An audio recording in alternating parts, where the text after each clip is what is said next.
Hi, this is Andy Hahn again, and this is the 20th episode of Guided Self-Healing Fearless Living. And today is July 9th, 2021. And I'm again going to answer a question because someone asked me what I felt about the law of attraction, and I thought I would just answer. And the best way I can talk about the law of attraction is to talk about different levels and how we don't want to collapse them. So, most people think about the law of attraction in terms of ego gratification. Not everyone, but most people. So, it's like, I want to attract something into my life. I want to attract more money. I want to attract a relationship. I want to attract abundance. I want to lose weight. The list is endless. And what I would say is that those things are possible, but they're secondary to my understanding of the law of attraction. So what I really think the law of attraction is about is that we attract to ourselves exactly what it is in order for us to heal and grow and for us to be in service to life. And sometimes that's ego gratifying, and sometimes it's not ego gratifying. And for me, the key in the law of attraction is how much we can just accept everything that happens to us without reactivity, including the changes that will naturally happen if we are not judgmental and reactive. So let me tell you what I think the good news is about the law of attraction on an egoic level, which is that you really can, to some degree or other in this life, get what you desire, particularly if it's in alignment with what life desires, because I think life is a living being, and I think all of us are cells in the consciousness and the beingness of life itself, in the body of life, we could say. So, and sometimes life conspires with you for what you aspire to on an egoic level, and then things work out very nicely. But what I would say is two things. The first is that if we need to heal something, life will provide us with example after example after example. And of course, from an ego point of view, that is not very gratifying. In fact, it kind of stinks, because usually what life will do is it will give us echoes of something that we need to heal in order for us to evolve. And of course, the things that we need to heal are things that we haven't been able to handle or haven't been taken in stride and integrated. And so life keeps giving us new opportunities to master them, kind of like Groundhog's Day, except that, and so everything we bring into our lives from that point of view is an invitation to remember who we truly are. And so you could say that you're getting exactly what you need, or as the song goes, you can't always get what you want, but if you try, sometimes you get what you need. And in fact, you don't even have to try, because life will be good enough to you and provided for you, even if you don't think life is being very good to you. So that's the first thing I would say about that, which is we get exactly what it is we need in order to heal and grow and to be in service to life. And it's like, can we just say yes to the invitation? Because life is always inviting us.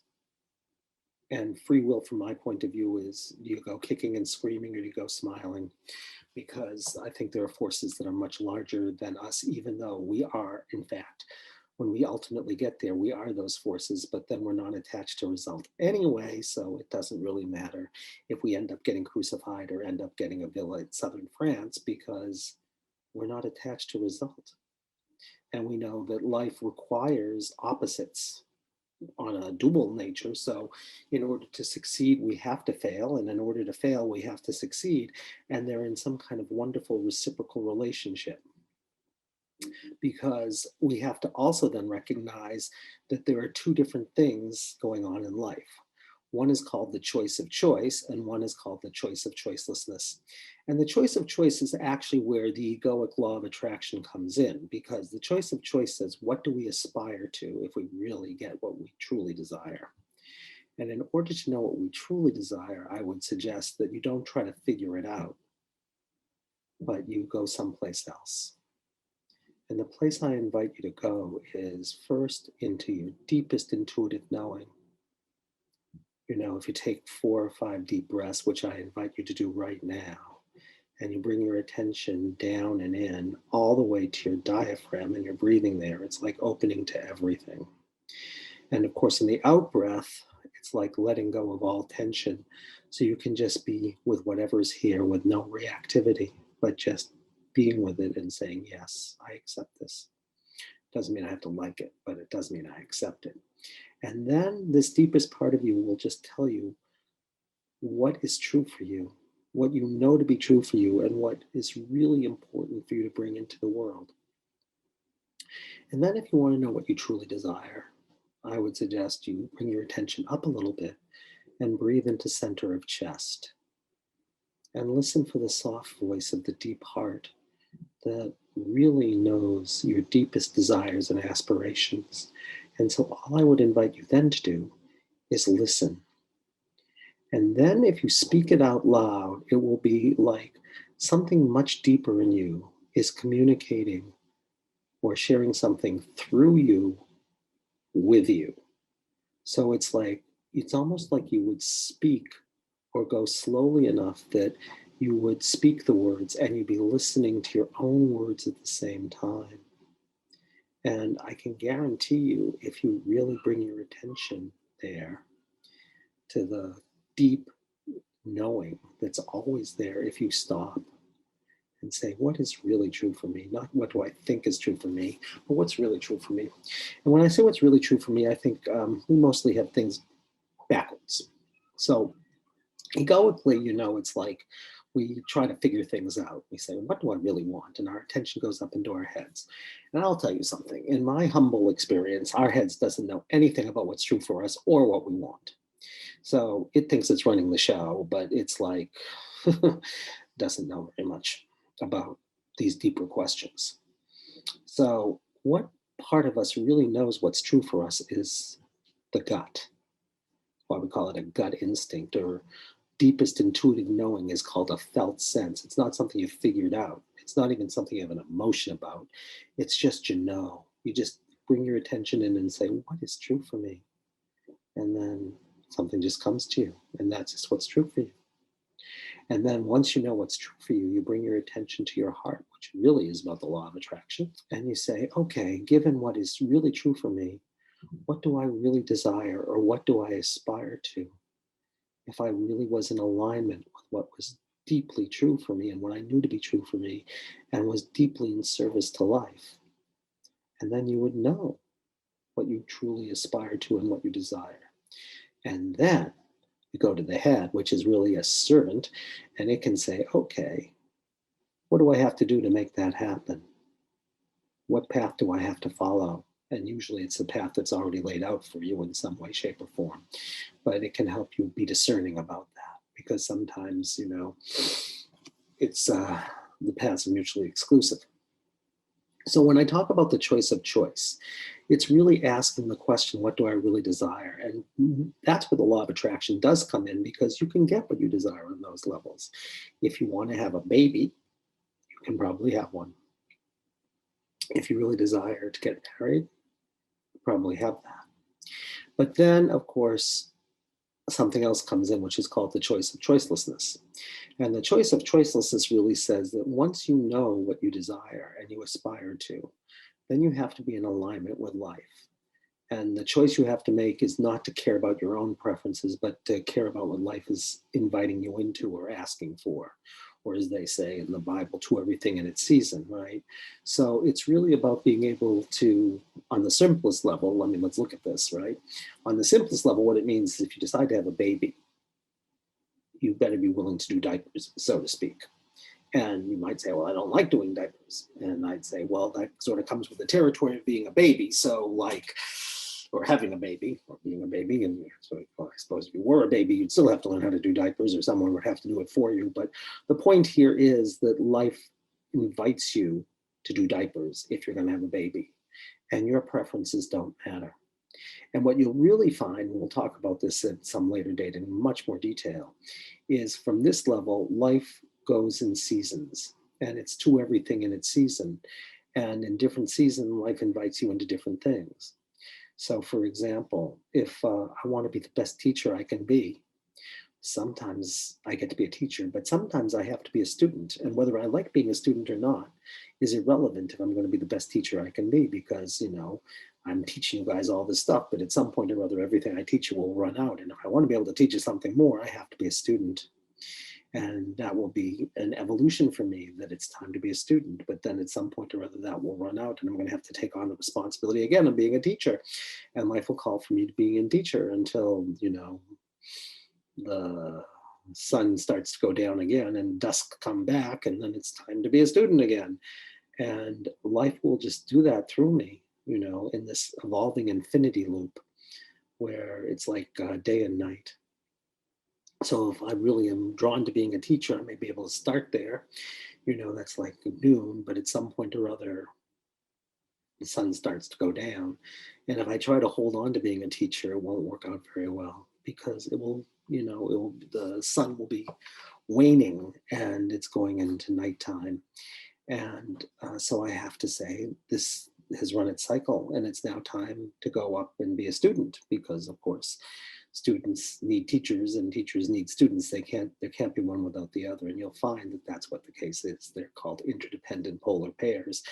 And when there are such pairs like teacher and student, or leader and follower, or speaker and listener, or whatever it's going to be, life will call for them in this order of strength, waning, going to the strength of the other side, and the waning. And the only thing that's problematic is if we have judgment.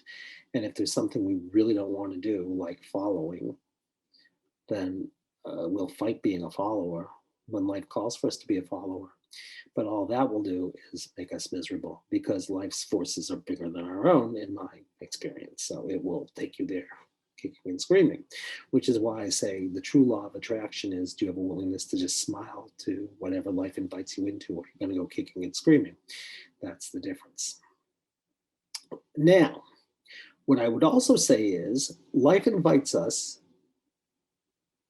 to face whatever it is that we haven't been able to handle and integrate, or life invites us to be in service, and it will provide us opportunities. But if we take care of enough of the things we can't handle, then in fact, we have more open space, and we can, if we're smart, we won't try to figure out what we're to do with that space, but we'll just be open to it. And then something will come to us if we're really just open and say, life, teach me what's next. And when you ask life to teach you what's next, what you really desire, what will happen is, when you're in alignment with that, you'll start to feel something really good in your body. I've talked about trauma and how there are bad sensations that are born in a moment, but there are also good sensations, like, a tingling throughout your body, or an open feeling in your chest, or a lighthearted feeling, or effervescent feeling.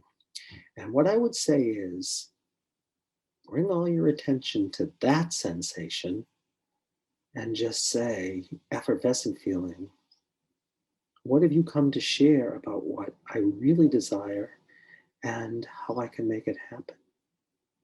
And if you ask and you really wait and listen, because it takes patience, in my experience, you will get an answer, and you will attract what you really desire, because all forces will be aligned with you, because you won't be trying to figure it out. You'll just be open, and life will reveal. And then it conspires in the service of whatever life needs and desires. And you'll say yes to it, whatever it is. And you'll be there with a smile on your face. And that's what I would say the law of attraction truly is. When you say yes to the things that seem challenging, because on some level they're here in the service of your healing and your growth.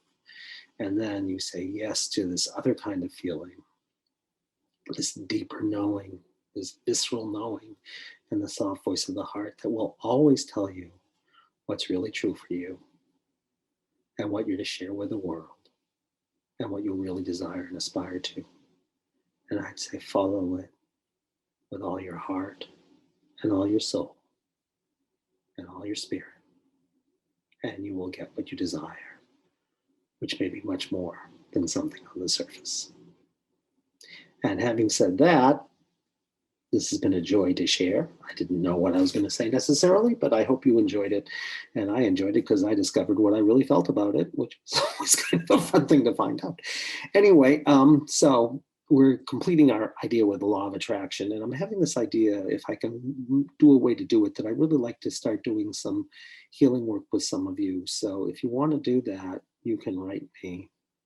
And the way to get me is Ahn, that's Ahahn, at lifecenteredtherapy.com. And if you want to know more about lifecenteredtherapy.com, which is Life Centered Therapy, then you can go to Life Centered Therapy and you will find everything you need to know about us, including, again, how to get in touch with me. So until the next time, thank you so much. And I will look forward to sharing with you again soon. Until then, be well and just say yes. Whatever's there, whatever sensation is there, just bring your attention and say yes. Whenever you're suffering, just bring your attention there to the sensation and just be it. And whenever you're inspired to aspire to something, there's a good sensation, ask it, because it knows, not more than we know. Be well, my friends. Bye.